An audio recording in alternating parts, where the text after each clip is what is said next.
picture you see before you is me at the age of 16 at the D.C. Department of Corrections, writing my first poem and expressing my feelings on the juvenile block at the adult facility. I was lost, I was hopeless, and I didn't know what to do. Shortly after this, I was sent to solitary confinement for an incident that happened in the jail, and I was put in administrative segregation for 90 days. In those 90 days, I started to think about my decisions and what I was going to do. And what if I had a mother and father? What if I would have never dropped out? What if I would have never joined a gang? What if, life was different? And I made two decisions, and I vowed, number one, to thank God every day and to keep me sane in the hole because I was going crazy. And number two, I vowed never to come back, to do everything I could. But that decision, I didn't know how much that would impact the future of my life. I didn't know how hard it was. Upon my release, I was lost and still confused. I showed up to my PO. My PO told me, my parole officer told me, within 2 weeks I have to get a job. I have to go to anger management. I have to go to drug treatment. I have to get a home because I didn't have nowhere to go, and I couldn't live in the streets, so I had to check into a shelter full of, just drugs and violence. There was nothing out here for me. That's how I felt. In certain situations, I would ask my PO, what would you do if he was put in this situation? Could you help me fill out an application? Every door I knocked on, they said they was either already had put somebody in the position, and I was just, walked out the door. In 2013, I was released from my last federal institution, and I left that institution with a great feeling that, this was the opportunity for me to change. This was the opportunity for me to do something different with my life. And no matter what obstacles were put in front of me, I was going to do it. And through all the challenges and through all the obstacles, I decided to start a for-profit company called Clean Decisions.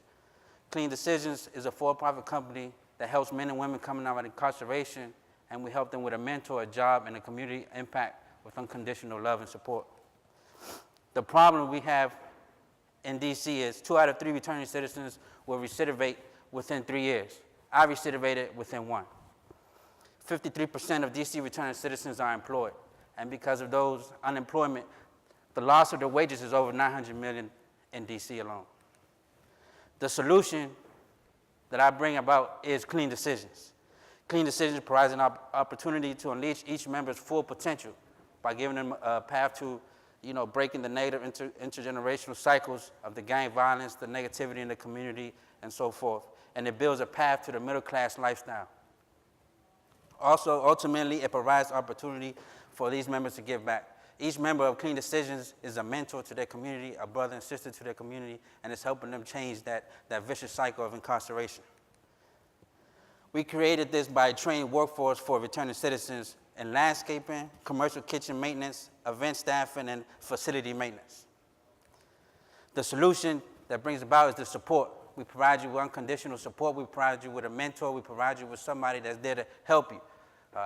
I get phone calls at 12 in the middle of the night, 1 a.m. in the middle of the night, people going through certain situations in their life, and I'm there for them because I know how it feels to be homeless. I know how it feels to be left behind. I know how it feels to be rejected in society. The skills building. In landscaping in particular, we have a botanist, a mentor of mine that also helps other people coming into Clean Decisions create those skills in landscaping, not only to just cut a yard, but to also install a patio and so forth. And with the working with the wage earning, because we pay each and every member of our team living wage, which is $14.20 in D.C., they get it. They not only have a job, but an opportunity to pay for other stuff like diapers, also help their families out when they need it. The market potential. In the private sector, landscaping alone potentially can go up to $5 million plus, working with the government and a program called River Smart in D.C. The kitchen maintenance can go up to $1 million because there's a lot of restaurants in D.C., and we've shown that we can do it by including hood vents. Event security, staffing, and facility support can go over $3 million. Customer service engagements. And for the public sector, potential government contracts can go over $400 million plus. The unique value proposition. Our social impact. We only hire returning citizens, people coming out of incarceration. That's the only people we hire into our company. We only give those people opportunities to come into management. We provide training for them as well, and also training programs like customer service.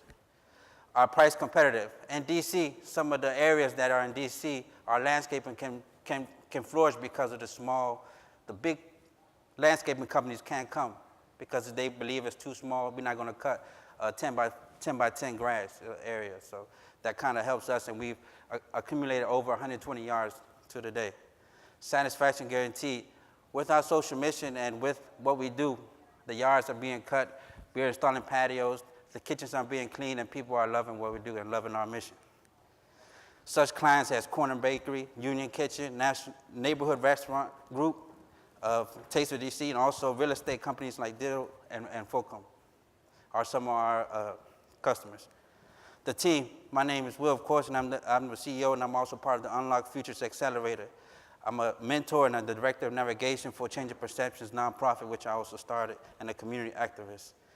My brother and also my operations lead is Charlie Curtis. He's a mentor, also been formerly incarcerated for 7 years. Graham McLaughlin is my mentor, my advisor, and he's the managing director of the advisory board, but he helps us out. But on top of everything, my team is the 17 full-time employees that we now staff in Clean Decisions that helps make it possible, and which have all been formerly incarcerated. Our financials, because of this team, our first year, we was able to do 25K. Our 2016, 225K. And thank God, this year we will go over $500,000 company, and we'll end up with 620K. Capital required to scale, $125,000 for equipment and trucks, support services, $50,000, and business development. Thank you for this, being able to present today, and it's been an honor. So if you have any further questions, my name is Will Villa. You can contact me at will@cleandecisions.com.